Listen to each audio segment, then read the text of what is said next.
तारीख आ गई है 8, 9 और 10 अगस्त। ये तीनों दिन विपक्ष और मोदी सरकार के बीच नो कॉन्फिडेंस मोशन पर चर्चा होगी और 10 अगस्त को पीएम मोदी विपक्ष के सवालों का जवाब देंगे। अब देखिए, अब तक एक बात तो क्लियर है कि नो कॉन्फिडेंस मोशन विपक्ष का एक जरिया है पीएम मोदी को सदन में बोलने पर मजबूर करने का और अपने नए गठबंधन इंडिया की ताकत दिखाने का। क्योंकि अगर वोटिंग के लिहाज से देखें कि मोदी सरकार के पास इतना बहुमत है कि विपक्ष तो वोटिंग में जीतने से रहा। विपक्ष की जीत जब होगी जब पीएम मोदी मणिपुर पर सदन में चर्चा करेंगे, फिर जाकर विपक्ष जो है वो बोलेगा देखिए हमारे नए इंडिया गठबंधन की ताकत कि हमने पीएम मोदी को झुका दिया। लेकिन सवाल तो यही है कि आखिर ये विपक्ष का अविश्वास प्रस्ताव पीएम मोदी को कितना अस्थिर कर पाएगा और कितना ये नया गठबंधन 2024 के लिए एक संदेश दे पाएगा। समझिए रिमझिम के ये 5 पॉइंट्स। पहला है अविश्वास प्रस्ताव का पीएम मोदी पर कितना असर, दूसरा है नो कॉन्फिडेंस मोशन पर विपक्ष के बीच क्यों हुई लड़ाई, तीसरा है कौन से दल किसके साथ, चौथा है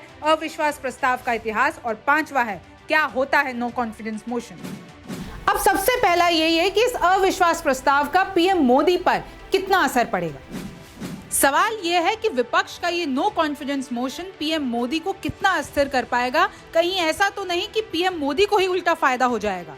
एक्सपर्ट्स के मुताबिक जरूरी नहीं कि पीएम मोदी सदन में मणिपुर पर खुद चर्चा करें, ऐसा भी हो सकता है कि वो अपने किसी प्रतिनिधि को आगे कर दें, पर इस बात के चांस कम हैं क्योंकि फिर इससे ऐसे लगेगा कि पीएम मोदी सच में बचने की कोशिश कर रहे हैं। और ऐसा भी हो सकता है कि अविश्वास पत्र की चर्चा के दौरान पीएम मोदी को मौका मिल जाए अपने 8 सालों के काम को गिनवाने का और उल्टा विपक्ष पर ही सवाल उठाने का।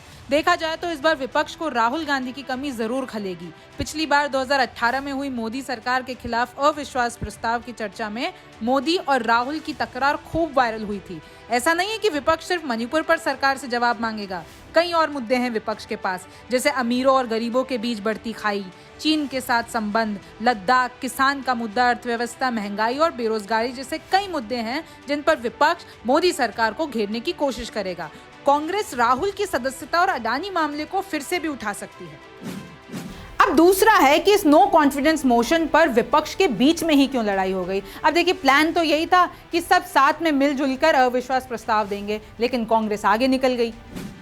सारे दलों को पीछे छोड़ कांग्रेस के गौरव गोगोई ने अकेले ही नो कॉन्फिडेंस मोशन की मांग कर दी सदन में। इस पर खड़गे को सभी विपक्षी दलों से माफी मांगनी पड़ी और ये बोलना पड़ा कि ऐसा फिर नहीं होगा। इसके बाद सबकी सहमति बनी। गलियारों में तो ये भी बातें चल रही हैं कि कांग्रेस इंडिया गठबंधन में फ्रंट फुट पर खेलने की तैयारी में है और इसलिए ही नीतीश कुमार को अलग कर दिया है, जबकि सबको पता है कि इस विपक्षी गठबंधन की नींव रखने वाले नीतीश कुमार हैं। नीतीश बाबू तो इंडिया नाम पर भी कांग्रेस से नाखुश हुए। दूसरी तरफ अखिलेश ने एक हाल ही में इंटरव्यू में कहा कि इंडिया एक पूरी टीम है और उत्तर प्रदेश में पीडी अखिलेश की स्ट्रैटेजी है, चाहे इसे कोई दूसरा दल एक्सेप्ट करे या फिर नहीं। इससे ये बात तो तय है कि विपक्षी दलों के बीच अभी भी काफी लूज एंड्स हैं और ऐसे में सवाल यही है कि कैसे सबकी सीट फॉर्मूला और पीएम चेहरे पर सहमति बन पाएगी। तो अब सबकी नजरें सदन में चर्चा, मोदी की स्पीच और मुंबई की अगली विपक्षी महागठबंधन बैठक पर है। तीसरा, आप ये जान लीजिए कि कौन सी पार्टी किसके खेमे में है और ये 2024 के संकेत भी हो सकते हैं। लोकसभा में 9 सदस्यों वाली के चंद्रशेखर राव की भारत राष्ट्र समिति यानी बीआरएस ने 26 जुलाई को बताया था कि उसने भी सरकार के खिलाफ अविश्वास प्रस्ताव का नोटिस सौंपा है। हालांकि बीआरएस बेंगलुरु में हुई विपक्षी दलों की मीटिंग में मौजूद नहीं थी, पर उसने इंडिया गठबंधन के इस प्रस्ताव पर जाने का स्वीकार किया है। 22 लोकसभा सांसदों वाली वाईएसआर कांग्रेस ने संसद में मोदी सरकार का समर्थन करने का फैसला किया है। 12 सांसदों वाली बीजू जनता दल ने भी अविश्वास प्रस्ताव पर मोदी सरकार के साथ जाएगी। बहुजन समाज पार्टी यानी मायावती की बीएसपी ने अभी तक कुछ क्लियर नहीं किया है। वो एनडीए और इंडिया में से किसी भी गठबंधन का इस वक्त हिस्सा नहीं है। बाकी तो आप सबको पता ही है कि 38 दल एनडीए के पास हैं और 26 दल इंडिया के साथ हैं, लेकिन वोटिंग में मोदी सरकार को ही जीतना है। चौथा है कि आखिर अविश्वास प्रस्ताव का भारत में इतिहास क्या है। केंद्र की नरेंद्र मोदी सरकार के खिलाफ लाया गया यह प्रस्ताव भारतीय इतिहास का 28वां अविश्वास प्रस्ताव है। प्रधानमंत्री इंदिरा गांधी के खिलाफ सबसे ज्यादा 15 अविश्वास प्रस्ताव लाए गए थे, तो लाल बहादुर शास्त्री और पीवी नरसिम्हा राव को एक समान 3 अविश्वास प्रस्ताव का सामना करना पड़ा था। अविश्वास प्रस्ताव से पहली बार 1979 में मोरारजी देसाई की सरकार गिरी थी। वहीं वर्तमान में नरेंद्र मोदी सरकार के खिलाफ ये पहला अविश्वास प्रस्ताव नहीं है। 2018 में लाए उस प्रस्ताव में विपक्ष को 325 के मुकाबले 126 वोट ही हासिल हुए थे। मॉनसून सत्र के दौरान तब 12 घंटे बहस चली थी और आखिरी में 20 जुलाई को मोदी सरकार ने 199 वोट के अंतर से अविश्वास प्रस्ताव को हरा दिया था। पांचवा है कि आखिर ये अविश्वास प्रस्ताव यानी नो कॉन्फिडेंस मोशन आखिर होता क्या है।